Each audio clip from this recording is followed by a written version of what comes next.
ILTV Plus, your news from Israel and more 24/7. Start your free trial today. Former Knesset Speaker and former Health Minister Yuli Edelstein announcing on Monday evening that he intends to challenge Likud chairman and former Prime Minister Binyamin Netanyahu for the party leadership position in a future election. Speaking to Israeli Hebrew News Channel 12, Edelstein said that the Likud will never win with Netanyahu at the helm, and said he believes he would be able to form a new right-wing government to replace the current coalition led by Naftali Bennett. So here to discuss is ILTV reporter Asaf Nissan. Asaf, thanks for joining us. Thank you for being here. So what do you make of this announcement? I mean, it's quite a challenge to Netanyahu. So what we're seeing here is not really a challenge. Edelstein is pretty confident he's not going to surpass Netanyahu. Even the fact that he's going now against Netanyahu in potential primary elections yet again, it's not going forward with the suicide decision of I'm going for it no matter what and I hope to win the first time. He's pretty much realistic of the fact that he might lose, but he's also paving his way for the day after Netanyahu, because rumor has it in the Likud, and even a few members, not outspokenly, but a few members have also talked about the fact that Netanyahu is unsure where he's going to continue now with trials over his head and his career in the future, because he knows that even if he succeeds in taking down Naftali Bennett and the current government, he's not going to have the majority. A lot of them are not willing to sit under him anymore. So that's the real question, is not if Edelstein is going for a suicide run, but how smart is he to plan forward?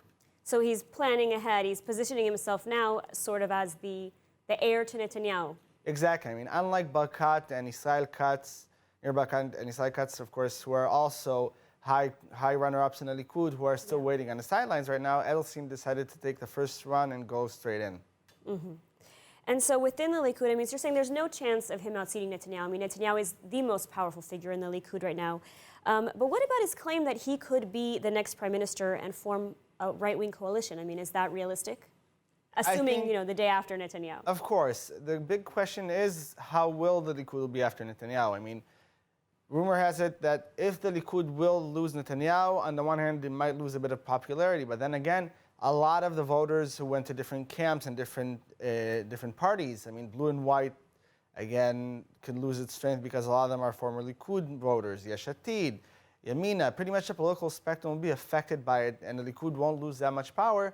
I mean, and giving them enough power again to create kind of a right-wing government. But then again, Edelstein is not yet the most prominent leader, and a lot of it now, thanks to his behavior as Minister of Health during the crisis of the coronavirus, is also debatable. So there's a question, will he succeed more on his personal achievements, whether or not coming from the Likud?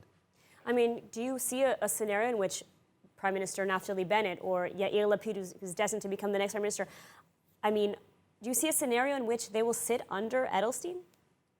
Well, as far as Naftali Bennett, I wouldn't disqualify it, though yet again, you're right. Having two former prime ministers, because after all, if the rotation will succeed, both of them are going to be prime ministers. Is it going to work? This is a question of also ego, or the fact that they're willing to sit under someone who wasn't a prime minister and also worked with Bibi and, of course, failed as a health minister. But yet again, according to some reports, of course. But then again, people like Gidon Saar, who left the Likud, would potentially come back knowing for a fact that if Bibi left the Likud now, there's a good chance he coming back might have even more power than Edelstein and will be potentially able to create a new coalition. And then you would see a bigger potential of either Bennett or Lapid sitting under a new prime minister. All right, never a dull moment in Israeli politics. Asaf Nissan, thank you so much for speaking with us today. Thank you so much.